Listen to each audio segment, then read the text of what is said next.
మూసుకుని ఉన్నాడు, కొంపదీసి నిద్రపోతున్నాడేంటి? ధ్యానం. కళ్ళు మూసుకొని ఎవరినో కాంటాక్ట్ చేస్తున్నారు. అవునా? అబ్బా. రామ్ ప్రసాద్, నీకు నిజం చెప్పాలంటే బాధగా ఉంది, కానీ చెప్పక తప్పదు. ఎందుకంటే అది నిజం కాబట్టి. Correct sir, correct. ఏంటి సార్ అది? నీకు 40 ఏళ్ళు వచ్చే వరకు కష్టాలు తప్పవు గురుజీ. అవి మామూలు కష్టాలు కావు, అష్ట కష్టాలనే చెప్పాలి. ఉదాహరణకు అవి ఎలా ఉంటాయంటే, దొరక్క నీకు ఫుడ్ దొరికితే అది నీ నోటికందే లోగా నీ కాలో నీ చెయ్యో తగిలే మట్టిపాలైపోతుంది. నీ వాకలికి తట్టుకోలేక అప్పు కోసం ఎండను పడి వెళితే అక్కడ తాళం వేసి ఉంటుంది. మరో కఠోరమైన నిజమేమిటంటే, నీ దరిద్రాన్ని చూసి భరించలేక నీ భార్య లేచి వెళ్ళిపోతుంది. ఒక్కతేనా ఎవరితోనన్నా? తప్పు. అతని దురదృష్టాన్ని చూసి ఎగతాళి చేయకు రమణ. Sorry sir. ఇదయ్యా రాంప్రసాద్, నువ్వు ఈ 40 ఏళ్ళు ఈ నరకాన్ని అనుభవించక తప్పదు. 40 ఏళ్ళ తర్వాత అలవాటైపోతుంది. ఇక నువ్వు వెళ్ళొచ్చు. ఏమో వెంకటేశ్వరరావు, కులాసైనా రమ్మన్నారట. నీకు శుభవార్త చెబుదామని పిలిపించాను. ఏంటి గురుజీ? నీకు శుక్రమహాదశ ప్రారంభం అవబోతుంది. అంటే శనిగా సెట్ అయిపోయినట్టేనా? ఆల్మోస్ట్ అయిపోయినట్టే. మీరంతా టోపీలు పెట్టుకునే ఉద్యోగాలు కూడా చేసుకుంటారు. ఇప్పటిదాకా మేమందరికీ టోపీలు పెట్టాం గానీ మాకు మేమే టోపీలు పెట్టుకుంటాం ఎప్పుడు అనుకోలేదు గురుజీ. అదే విధి. మరి ఇప్పుడు బిల్ల బంటోతు నుంచి బీట్ కానిస్టేబుల్ వరకు అందరికి నెత్తిమి టోపీలు ఉంటాయి. అందులో ఏ ఉద్యోగమో? ఎస్ఐ గారు కూడా టోపీ పెట్టుకుంటారు తెలదా? ఏది మన చదివే చదువులకు ఎస్ఐ ఉద్యోగాలు ఇస్తారేంటి? గ్రహాలు శాసిస్తున్నప్పుడు చదువులతో పని లేదు. ఏబిసిడీలు చదివినా చాలు మీ జీవితాలు విచిత్రమైన మలుపులు తిరుగుతాయి. మీకు విపరీతమైన ఫాలోయింగ్ వచ్చేస్తుంది. మీరు చాలా ఫేమస్ అయిపోతారు. వింటానికి చాలా బాగుంది. ఇప్పుడు మమ్మల్ని ఏం చేయమంటారు గురూజీ? ఏమీ చెయ్యదు, వెయిట్ చేయండి. కాలం కలిసి వస్తే అదృష్టమే మిమ్మల్ని గేలం వేసి పట్టుకుంటుంది. అంతవరకు వెయిట్ చేయండి. వెయిట్ చేసి కొంచెం వెయిట్ కూడా పెరిగింది. అయినా పర్వాలేదు, వెయిట్ చేస్తాం. అందాక ఏ అప్పు సపోర్ట్ చేసుకుని తాగుతాం, బ్రతుకుతాం అన్నట్టు. అప్పు అంటే గుర్తొచ్చింది, అప్పు మీద మీ అభిప్రాయం ఏంటి గురూజీ? ఏంటరా ఇంత నుంచి మీకు ఎదుగుతున్నాను రా. ఇక్కడేం చేస్తున్నారు? మన టైం బాగుందిరా. ఎవడన్నా అప్పిస్తున్నాడా ఏంటి? కాదురా, ఉద్యోగాలు ఇస్తారమ్మన్నాడు గురూజీ. చూసారా, చౌదరిగా చెప్పింది నిజమే. మరి శుక్రమహాదేశ్ మొదలైంది. ఇంతకీ ఎవరా మహానుభావుడు? నమస్కారం. అయినా నేను చెప్పింది. ఆహా, సాక్షాత్ ఎంప్లాయ్మెంట్ ఎక్స్చేంజ్ నడుచుకుంటూ వస్తున్నట్టు ఉంది. పదండి పట్టేద్దాం. నమస్కారం సార్. నమస్తే. వీలే సార్ మా ఫ్రెండ్స్. నమస్తే. నేను చెప్పానుగా, భగవాన్ గారు. ఆహా, పేర్లోనే దేవుడు ఉన్నాడు. లోపల కూడా పాజిటివ్ థింకింగ్ ఎక్కువ. ఇంతకీ మీరు ఇండియానా చైనీసా? India sir. మా ఫేస్ చూస్తారు అనిపించలేదు మీకు? భలే కామెడీ ఫీల్ అలా ఉన్నాడు. అవును సార్. నేను అడిగేది ఇండియన్ రెస్టారెంటా చైనీస్ రెస్టారెంటా అని. నేనేది ఓపెన్ గా డిస్కస్ చేయను కదా. పేరు చూసి స్కూల్లో డిస్కషన్ పెడతాడు అనుకుంటే వీటేంట్రా హోటల్ అంటున్నాడు. బాబు ఎట్ ఫీల్ అవుతున్నాడు. అంతా మీ ఇష్టం ఉంటున్నాడు సార్. ఫస్ట్ చైనీస్ రెస్టారెంట్ కి వెళ్దాం. నెక్స్ట్ అక్కడ డిసైడ్ చేద్దాం. చాలా ఇబ్బంది పడుతున్నట్టున్నారు. నువ్వు చేత్తో తినే బాబు. నేను జనరల్ గా చైనీసే ప్రిఫర్ చేస్తాను. ఫ్యాట్ కంటెంట్ తక్కువ ఉంటది కదా. రేపు నుంచి మేము కూడా ఇదే ఫాలో అవుతాం. ఇంతకీ మీకు స్టీల్ ప్లాంటా, షిప్ యార్డా, ఏషియాడా, జింక, బంక, హెచ్పిసిఎల్. ఇవన్నీ దేనికి సార్? దేనికేంటి? ఉద్యోగం చేయడానికి. మీకు ఎందులో కావాలో చెప్పండి. నేను అమలపోతున్నారా? ఏంటయ్యా డిస్కషన్స్? మాకు నీ ఛాయిస్లు ఉంటాయి అనుకోలేదు. మీరు సడన్ గా జింకు బంకు అంటే సింక్ అవడానికి కొంచెం టైం పట్టింది. అదే అదే జేసీ గారు టోపీలు పెట్టుకుని ఉద్యోగం అన్నారుగా. వీటిలో టోపులు పెట్టుకునే జాబ్లు ఎక్కడ ఉన్నాయండి? అన్నిటిలోనే ఉంటాయి, వాటిలో కూడా ఉంటాయి. వాచ్మెన్ ఉద్యోగం కావాలా? ఇంతకీ మీరు అనే జాబ్ ఏంటి సార్? నేను చెప్పేది టోపులు పెట్టుకునే ఉద్యోగం కాదు, టైల్ కట్టుకునే ఉద్యోగం. అది టైల్ కట్టుకోవటం మాకు రాదు. వాళ్ళు కడతారులే. ఇంతకీ మీకు జిఎం కావాలనా, ఏ జిఎం కావాలనా? అట్లా పిలుస్తున్నాడు చూడు బాబు. జిఎం అడిగితే ఎలా ఉంటుందంట? ఏజీఎం అంటే వింటానికి కొంచెం పెద్దగా ఉంది. ఏజీఎం ఇప్పించండి సార్. అనుకున్నాను నువ్వు ఇది అడుగుతావని. జిఎం అంటే జనరల్ మేనేజర్, ఏజిఎం అంటే అసిస్టెంట్ జనరల్ మేనేజర్. తూచండి, మాకు జిఎంఏ కావాలి సార్. అది సరే కానీ భగవాన్ జీ, ఈ ఉద్యోగాలకి టోపులు పెట్టుకుని వెళ్ళొచ్చా? నీ ఇష్టం వచ్చినట్టు వెళ్ళొచ్చమ్మా. అయితే నాకు జింక్లో నాకు స్టీల్ ప్లేట్, నాకు బంకులో గానీ. కన్ఫ్యూజ్ చేయగానే ఆయన్ని అందరికీ ఒక చోట ఇప్పించండి సార్. కలిసి పని చేసుకుంటాం. జీతం ఎంతండి? 30,000 అంటే 40,000. వడ్డీ ఎంత? అప్పు కాదయ్యా, నీకు ఇచ్చే జీతం. అంటే తిరిగి ఒక్కలేదా? ఫ్రస్ట్రేషన్ లో ఉన్నట్టున్నాడు. అవునండి. నువ్వు ఇచ్చిన వాళ్ళు తీసుకోరు. మాకు అవసరం కూడా అదే. అంతేకాదు ప్రతి నెల గ్రాట్యుటీ, పిఎఫ్, సిఎఫ్. బియ్యం కూడా సార్? ఏ నువ్వు యాక్ట్ చేస్తావా? భగవాన్ జీ, మీరు ఇదంతా ఎందుకు చేస్తున్నారు? ఊరికే మాత్రం కాదు, నేను మంచోడని చెప్పి నా కారు పెట్రోల్ లేకుండా వెళ్తుందా? వెళ్దాం. నేను ఇచ్చుకోవాల్సినవి ఉంటాయి కదా. ఇలా చూడు, అందుకని ఉద్యోగానికి వాళ్ళ ఆకారం తీసుకుంటా. మా గెటబుల్ చూసి మీరు అపార్థం చేసుకుంటున్నారు. మాకంత పొజిషన్ లేదండి బాబు. పోనీ నలుగురు కలిసి ఉద్యోగం చేసుకోవచ్చా? మీ దరిద్రం నాకు అర్థమైంది. థ్యాంక్స్. మీ నలుగురు కలిసి ఓ ₹1,00,000 ఇవ్వండి చాలు. నేను నమ్మనరా, డబ్బుల విషయంలో అసలు నమ్మను. నాన్నగారు మీరు అలా అంటాం భావ్యం కాదు. ఏదో జేసీ గారి సిఫార్సు వల్ల శని గారు సైడ్ అయ్యి శుక్రవారం మొదలైంది. ఉద్యోగం దానంతటి అదే వెతుకుంటూ వచ్చింది. అందుకని ఇంకేం కావాలో చెప్పండి. స్టీల్ ప్లాంట్ లో జీఎం అని పెద్ద పోస్ట్ అమ్మా. జీతం 30,000, నెల నెల ప్రమోషన్లు, సిఎఫ్లు, డిఎఫ్లు, పిఎఫ్లు, బిఎఫ్లు. ఇవన్నీ నువ్వు చదివిన చదువుకే. అబ్బాబే దీనికి చదువుకి సంబంధం లేదండి. చెప్పాను కదా శుక్ర మహాదశ. అది దాని పవర్ అనుకోండి, ఎఫెక్ట్ ఈ అనుకోండి. రోజుల్లో కూడా గ్రహాలు ఏటా nonsense? అబ్బా ఏంటండి వాడన్న ప్రతిదాన్ని ఇలా కొట్టి పడేస్తారు. చిన్నప్పటి నుంచి లక్షలు పోస్ట్ చదివించారు. అమ్మా నువ్వు లేని పోనీ పెట్టుకో. లక్షలు ఎక్కడైనా ఊరుకోరా, మాట వరుస కనాలే. ఒక 25,000 ఇస్తే వాడి జీవితం సెటిల్ అయిపోతుంది అంటున్నాడుగా. అంతగా ఆలోచిస్తారేంటండి? అమ్మా నాకు ఉద్యోగం రాగానే మీ అందరూ స్టీల్ ప్లాంట్ షిఫ్ట్ చేస్తానే. ఓకే నువ్వు చెప్పేదంతా కరెక్టేనా? నాన్నగారు మీకు అంత అనుమానం అయితే ఇవ్వకండి. సర్లే, ఇప్పటికిప్పుడు అంత డబ్బు అంటే కష్టం గానీ నా కెనటిక్ హోండా అమ్మాలి. నాకు తెలుసు మీరు ఆ నిర్ణయం తీసుకుంటారని, అందుకే పార్టీని పట్టుకొచ్చాను. బయట వెయిటింగ్.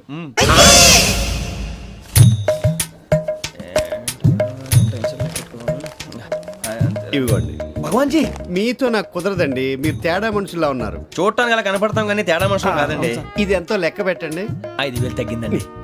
ఆ విషయం నాకు ముందు చెప్పాలి కదా. ఇది తేడాతనం కదా. సర్దుబాటు కాక జరిగిన పొరపాటు. మా దరిద్రం మీకు తెలియంది కాదు. మీ ప్రాబ్లమ్స్ నాకు అనవసరం అండి. ఇప్పటికే మీ మూలంగా 3 లక్షలు బొక్క తెలుసా. మీరు ఫేస్ అంత చిరాగ్గా పెట్టకండి. రే ఆ గొలుసేవరా, తొందరగా ఎవరా, ఆయన కోపం వస్తుంది. ఇదిగో తీసుకోండి. తీసుకోండి ప్లీజ్. భగవాన్ గారు తీసుకోండి సార్ ప్లీజ్. భగవాన్ గారు మీ కోపం తగ్గిందా? కోపం కాదు వెంకటేశ్వర గారు, ఎందుకో మోసాన్ని భరించలేను. అది నా బలహీనత. ఇవన్నీ వదిలేయండి. ఇంకోసారి పొరపాటు జరగదు. మేము ఎప్పుడు జాయిన్ అవ్వాలో చెప్పండి. కొత్త బట్టలు కొనుక్కోవాలి. మీరు ఆ పనిలో ఉండండి. పొద్దున్నే గుడికి వెళ్ళి 9:30 కల్లా, మొన్న వచ్చారే ఆ ఆఫీస్కి వచ్చేయండి. మీ అపాయింట్మెంట్ ఆర్డర్స్ రెడీగా ఉంటాయి. 8:30కి వచ్చేస్తాం. మీరు వచ్చిన వాళ్ళ తలుపులు తీరు. మీ కంగారు నేను అర్థం చేసుకోగలను.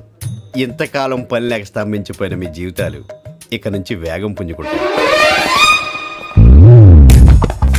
ఆయన ఉన్నారా? ఎవరు? భగవాన్ గారు. మీరెవరు? ఆయన క్లోజ్ ఫ్రెండ్స్. సరే లోపల రండి. పదా సార్ వీళ్ళు భగవాన్ క్లోజ్ ఫ్రెండ్స్ అంటారు. సరే నువ్వు వెళ్ళి నేను మాట్లాడతా. సార్ మీరంతా భగవాన్ స్నేహితులా? అవును, అలాంటి స్నేహితులు ఉన్నందుకు గర్వపడుతున్నాం. సరే ఏంటి సంగతి? ఏముంది, మా అపాయింట్మెంట్ ఆర్డర్ చేస్తే పట్టుకులు చేరిపోతాం. ఈ రోజు గురు పౌర్ణమి, మంచి రోజు. అపాయింట్మెంట్ ఆర్డర్ ఏంటి? మీకు అందాల్సిన నీకు అందనట్లేదు. ఏంటది? ఏంటంటావేంటి? ఒక్కోడు 25,000 ఇచ్చాం. భగవాన్ గారి హెల్పింగ్ నేచర్ కాబట్టి తక్కువ రేటుకి ఒప్పుకున్నాడు. ఇంతకీ ఇది ఏ ఆఫీసో మీకు తెలుసా? తెలుసుకోవాల్సిన అవసరం మాకు లేదు. కానీ చెప్పాల్సిన అవసరం మాకుంది. యాంటీ కరప్షన్ బ్యూరో అంటే అవినీతి నిరోధక శాఖ. లంచం తీసుకోవటమే కాదు, ఇవ్వటం కూడా నేరం. మీ భగవాన్ గారు ఒక 420. మా బాబుకి ఎన్ని తిట్లు వచ్చిన విషయం నిన్నే తెలిసింది నాకు. ఇంతవరకు మా బాబు నా ఒట్టుమే చేయలేదని మీ అందరితో గర్వంగా చెప్పుకునేవాడిని. First time man handing record 5,000 తక్కువ నా గోల్ చెలుగు లాగేస్తున్నాడు. అరే కోపడకండి రా, వాడు ఇక్కడే దొరుకుతాడని మా ఫ్రెండ్ చెప్పాడు. తొక్క దొరుకుతాడు. మీకు జింక్ లో కావాలనా, బంక్ లో కావాలనా, స్టీల్ ప్లాంట్ లో కావాలనా, షిప్ యార్డ్ లో కావాలనా? అంటే ఎక్కడ పడితే అక్కడ ఇప్పిస్తారా సార్? ఎక్కడ పడితే అక్కడ, ఎలా కావాలంటే అలా చేసుకుందాం. ఇబ్బంది ఏమీ లేదు. ఆపరేషన్ లో కావాలనా? అవి గేమ్స్ కదా సార్. ఆ స్పోర్ట్స్ కోటా లేవయ్యా. ఏమైంది సార్? ఉద్యోగాలు ఇప్పించమని ఎంట పడుతున్నారు. నువ్వు టచ్ లో ఫోన్ చేయ.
1.5 అవును సార్.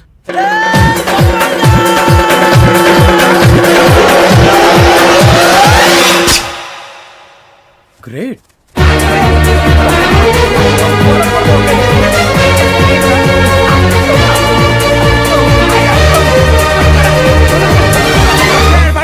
మీ నలుగురు సెలెక్ట్ అయ్యారు. దేనికి? ఎస్ఐ సెలక్షన్స్ లో మీరు ఫిజికల్ టెస్ట్ అన్ని పాస్ అయ్యారు.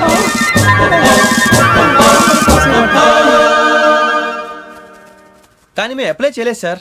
అప్లై చేయలేదా? చేయి వదలకండి సార్, కాలు పట్టుకోవాల్సి వస్తుంది. రాగరాకు వచ్చిన అవకాశం. సరే, మీరంతా డిగ్రీలు పాస్ అయ్యారా? ఎప్పుడో. ఓకే, ఇప్పుడు అప్లై చేయండి. Thank you sir. నేను మేనేజ్ చేస్తాను. Thank you sir. మీరు రిటర్న్ టెస్ట్ ప్రిపేర్ అలాగే అవ్వండి. సార్. All the best. రేయ్, ఈ పరీక్షల్లో సమాధానాలని ఏబిసిడ్యూల్లోనే ఉంటాయి. ప్రతి ప్రశ్నకి 4 ఏదో ఒకటి కరెక్ట్ ఆన్సర్. ఏది కరెక్టో మనకు తెలియదు కదరా. నీకు ఏబిసిడ్యూల్ తెలుసు కదా? తెలుసు. అయితే కళ్ళు మూసుకుని 4 ఏదో ఒకటి రాసుకుంటూ పోతాం. మన అదృష్టం బాగుండి అవి కరెక్ట్ అయితే పాస్ అయిపోతాం. ఎస్ఎల్ కూడా అయిపోతాం. వారిని ఏబిసిడీలు వస్తే ఎస్ఐలు అయిపోతాం అని తెలిస్తే నాన్న కష్టాలు పడి డిగ్రీలు చేసేవాళ్ళం కాదు కదరా. రెడీ, స్టార్ట్ చేద్దాం. నీ ఇష్టదేమో ఆంజనేయ స్వామి. వేసుకో. నీ ఇష్ట పొలిటీషియన్ వాజ్పేయి. ఏబిసిడీలో రావాలి. నేషనల్ లెవెల్లో కాదు, స్టేట్ లెవెల్లో 7. స్టేట్ అయితే చంద్రబాబు నాయుడు. సిఎస్కో. నీకు ఇష్టం క్రికెటర్ ఎవర్రా? Mister dependable. ఆడేవడరా? ఓ నీ క్రికెట్ లో విజ్ఞాన ప్రదర్శనలో ద్రావిడు. డిఎస్కో. వేసావా? నీకు ఇష్టమైన నటుడు? బాలకృష్ణ. సమర్సింహారెడ్డిలో డీటెయిల్స్ వద్దు, బిఎస్కో. అయిపోయిందిరా. అందరూ దీన్నే ఫాలో అవ్వాలి. రాత్రికి ఏబిసిడీలు బాగా బట్టి పట్టండి. అందరూ ఏవే ఆన్సర్లు రాయాలి. మునిగితే అందరూ కలిసి మునుగుదాం. అయినా గురువారం పాటు గురుమేట్ల మీద కూర్చొని రాసింది ఖచ్చితంగా జరుగుతుందని జేసీ గారు చెప్పారు. మన ప్రయత్నం మనం చేద్దాం, మిగిలింది నేను ఎక్కడ వదిలేద్దాం. ఆయన కూడా ఏదో పని ఉండాలి కదా.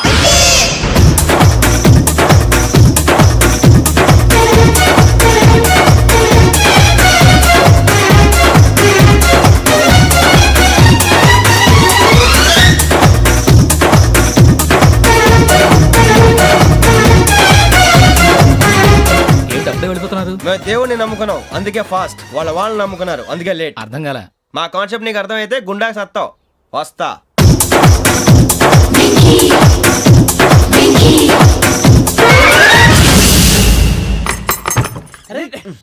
మనం అనుకున్నదంతా జరిగిపోయిందిరా. పొద్దున చిరా తెప్పించకండి.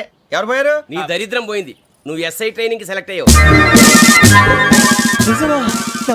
అన్న తండ్రి నేనే నమ్మలేదు, వాళ్ళు నమ్మారు. నాన్న నోరు తెరవరా. వాడు ఇంకా మొహం కడుక్కోలేదమ్మా. వాడికి ఏం కొత్త కదమ్మా, నువ్వు పెట్టవే. అమ్మా, చాలా సంతోషంగా ఉంది. ఈ సంతోషాన్ని వెంటనే చౌదరి గారితో పంచుకోవాలి. డేయ్, ఎవడన్నా సంతోషాన్ని కన్నవాళ్లతోటో కట్టుకున్న దాంతోనో పంచుకుంటాడు. నువ్వు మాట్లాడితే దరిద్రుడు జేసీ గారితో. నాన్నగారు, మీకు 1,00,000 సార్లు చెప్పానే అనొద్దని. నేను ఈ రోజు పొజిషన్కి వచ్చానంటే ఆయనే కారణం. జగదాంబ చౌదరి గారు అంటే దైవాంశ సంభూతుడు. అయితే వెళ్ళి అదే వెళ్ళి ఆయన కాళ్ళమివ్వడు. మీరు మామూలు మనుషులు కాదు స్వామి. టోపీలు పెట్టుకుని ఉద్యోగాలు వస్తాయన్నారు, అలాగే జరిగింది. ఏబిసిడీలు వస్తే చాలన్నారు, చివరికి వాటిలతోనే ఉద్యోగాలు తెచ్చుకున్నాం. ఇందులో నాదేముంది? మీ గ్రహాల మూమెంట్ అలా ఉంది. అలా అనకండి, ఆ గ్రహాలు అలా మూవ్ అయ్యేలా చేసింది మీరే.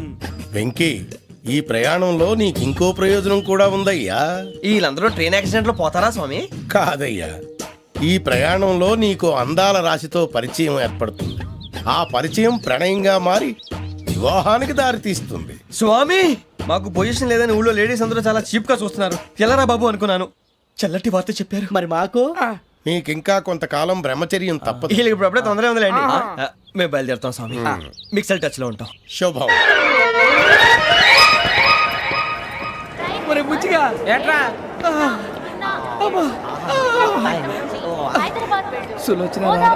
మొత్తం అమ్మాయిలే, ఇది ఎక్కుదాం.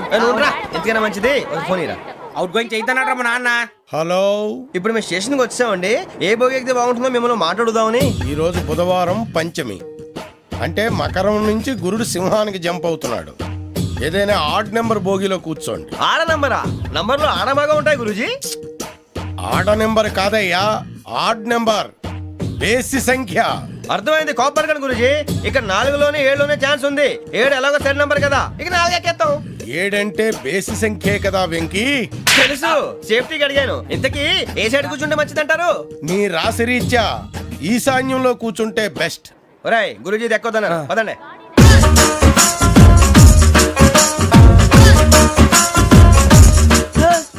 ఇందాక నిలబొమ్మని ఇంకే నిలబడమేంద్రా. అది కాదు సార్, ఆడికి ఇచ్చారు, నాకు ఇవ్వలేదు. ఆడి ఫేస్ నాకు నచ్చింది, నీ ఫేస్ నాకు నచ్చింది. Nagaraju, sir please. నమస్కారం నాగరాజు గారు. నమస్తే నేను నీకు తెలుసా? తెలుసా? భలే వార్ సార్. నిప్పు నాగరాజ్ అంటే గోదావరి ఎక్స్ప్రెస్ గడగలు దాడిపోతుంది చెట్ట పేరుంది. ఛే, మంచి పేరుంది. ఈయన ఆయన నమస్కారం సార్, నమస్కారం సార్. ఒక్క ఫోటో సార్. సార్ టీసీలో కూడా ఫ్యాన్స్ ఉంటారా? స్టడీ అండి. ఫోటోలు మార్చేస్తాం. కడిగి నాకు తెలుసు నాకు పంపుని ఏడా పోతురు? హైదరాబాద్ అచ్చ మా ఊరు పోతురు పెడతలేడా? అది అడగదామని వచ్చాం. మీరు ఎక్కడ కూర్చోమని అక్కడ కూర్చుంటాం. S4 లో కూర్చో. S7 ఇప్పించండి. అంటే జేసీ గారు అక్కడ కూర్చోమని చెప్పారు. టీసీని నేను చెప్పినట్టు గొట్టంగాడు కాదండి. మరి గోదావరి ఎక్స్ప్రెస్ లో మీరు ఎంత పవర్ఫుల్, గోదావరి జిల్లా ఆయన ఫేమస్, వైజాగ్ లో సెటిల్ అయ్యారు, గొప్ప సిద్ధాంతి. ఆయన చెప్పింది చెప్పినట్టు జరిగిపోద్ది. మిమ్మల్ని కూడా ఒకసారి అక్కడ తీసుకెళ్తాను. సరే సరే S7 లో కూర్చో, నేను ట్రై చేస్తాను. మీరు ట్రై చేస్తారన్నారంటే అది ఓకే అయిపోయినట్టే. కూర్చో మరి. గురుగారు, ఈ భోగిలో ఈశాన్యం ఎటువైపు? ఈ లెటర్లో బాబు. మళ్ళీ ఏమిటి వెంకీ? ఏం లేదు గురుజీ, తమరేమో ఈశాన్యంలో కూర్చోమని చెప్పారు, అక్కడేమో లెటర్ ఉంది. ఇప్పుడు మమ్మల్ని ఏం చేయమంటారు? అయితే అప్పుడప్పుడు అందులో కూర్చోండి, మిగతా సమయంలో తూర్పు ముఖంగా కూర్చోండి. గ్రహాలు కాంప్రమైజ్ అవుతాయి. రే, ఆ మందు బట్టలసే జాగ్రత్త. మన కాబోయే పోలీసులు ఎవరికి తెలియకూడదు. అసలే డిపార్ట్మెంట్ బోరు అంతంత మాత్రంగా ఉంది. ఈ అమ్మాయినా? చిచి, ఇది కాదు. అమ్మాయి పక్క నేను మోమో do you all have reservation tickets? ఏదో అడుగుతుంది చూడరా. Nippu Nagaraj telling. Who is he? Ticket correct Nippu Nagaraj. Chowdary గారు చెప్పినమ్మా ఈ అమ్మాయినేమో. చిచి, చౌదరి గారు అందాలు రాసని చెప్పారు. ఏదో బోర్ బిల్ వాటం ఇదని. ఇది కాదు. వచ్చేది.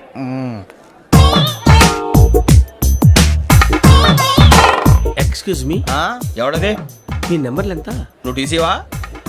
ప్యాసింజర్ ని. మేము ప్యాసెంజర్లమే. That's what I'm asking. What's your seat number? మా సీట్ నెంబర్ తో నీకేంటే పని? అరే ఆ సీట్ నాదండి. రా కూర్చో. రా. కూర్చోరా.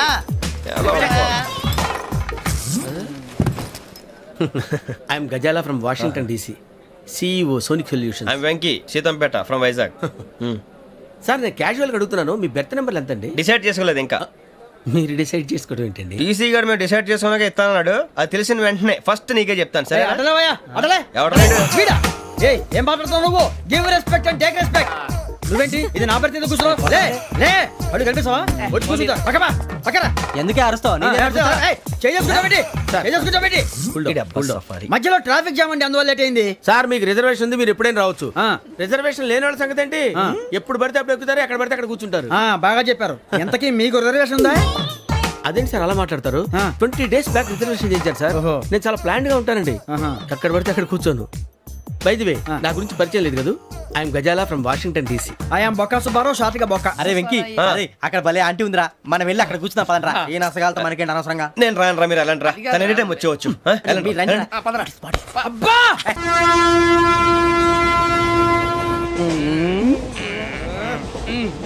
మొదలు పెడదామరా?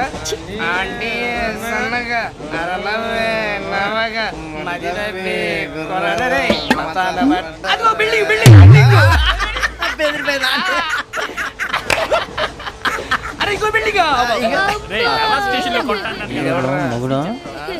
డాడీ నాకు కోక్ కొని పెట్టలేదు. కూల్ డ్రింక్ లో విష పదార్థాలు ఉన్నాయంటే విరిచావే.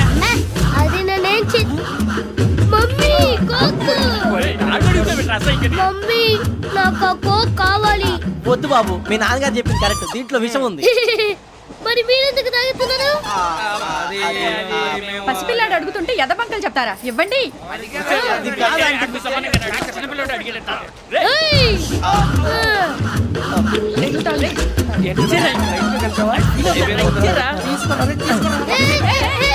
పిల్లోడి నోటి దగ్గర కూల్ డ్రింక్ లాగేస్తారా? మీరు మనుషులా రాక్షసులా? తాగితే వాడు రాక్షసుడు అవుతాడండి.